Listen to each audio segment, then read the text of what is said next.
ओम शांति। आज हम यूनिटी के ऊपर एक विशेष स्टोरी सुनेंगे। इसमें भी बहुत रहस्य भरा हुआ है।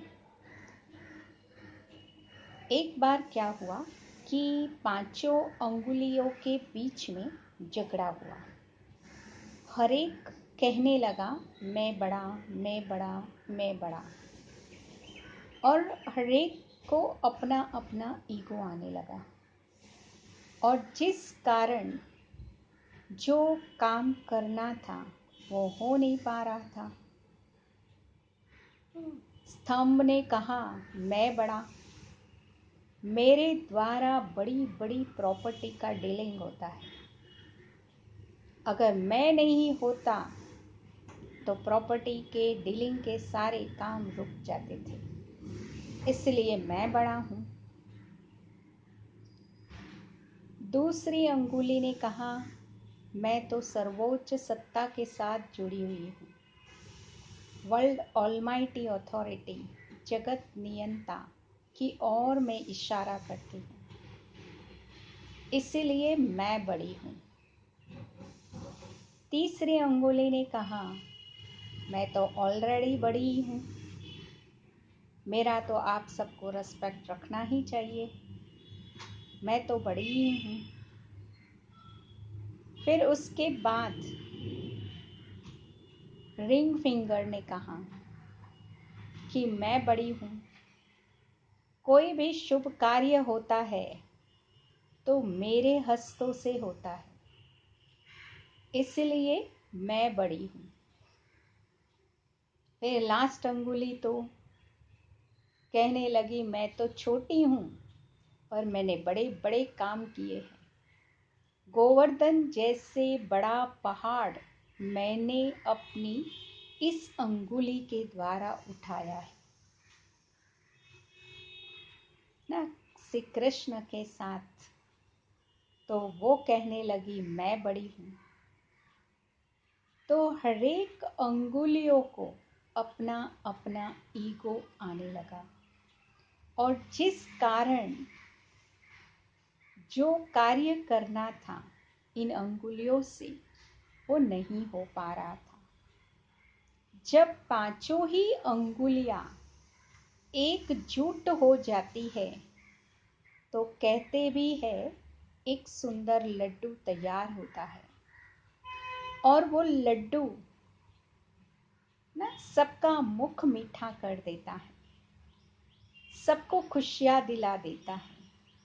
ठीक इसी ही प्रकार से हमारे जीवन के अंदर भी ना हम अपने अपने ईगो में रहने के कारण हम एक दूसरे को रिस्पेक्ट नहीं दे रहे हैं, जिसके कारण हमारे अंदर एक मतभेद आना शुरू हो गया है।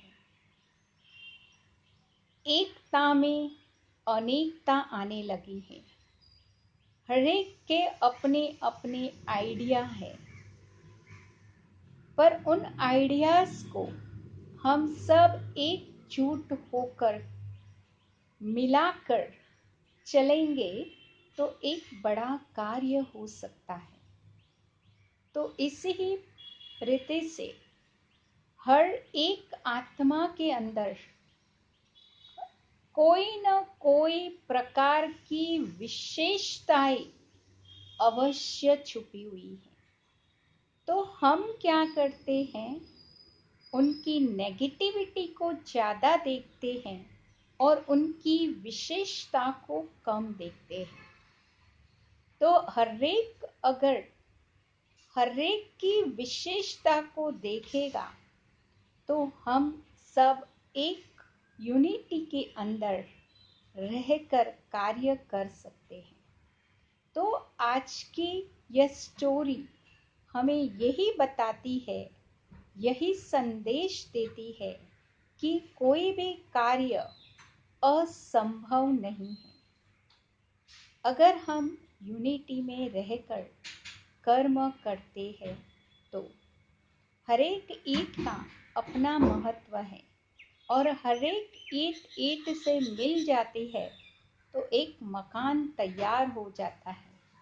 ठीक इसी ही प्रकार से हम एक एक की विशेषता को देखेंगे तो हर एक की विशेषता को हम अपनाते जाएंगे तो हमारा आपस में एक दूसरे के प्रति एक नेचुरल स्नेह, प्यार, यूनिटी का ब्रदरहुड लव ऑटोमेटिकली फ्लो होने लगता है और वही इस दुनिया में एक परिवर्तन का कार्य कर सकता है। सृष्टि परिवर्तन के लिए, सृष्टि नवनिर्माण के लिए, सृष्टि को ऊर्जावान बनाने के लिए, सृष्टि को सशक्त बनाने के लिए हम सब का सहयोग अवश्य चाहिए। सभी के सहयोग से ही, सबकी यूनिटी से ही ये सृष्टि सुखमय संसार अर्थात सतयुग इस तरह पर हम ला सकते हैं। तो आज से हम सब एकजुट होकर हर कार्य में सहयोगी बनकर कंधे से कंधा मिलाकर नव युग की दुनिया को साकार लाने में हम सब सहयोगी बनेंगे। ओम शांति शांति शांति। ओम शांति।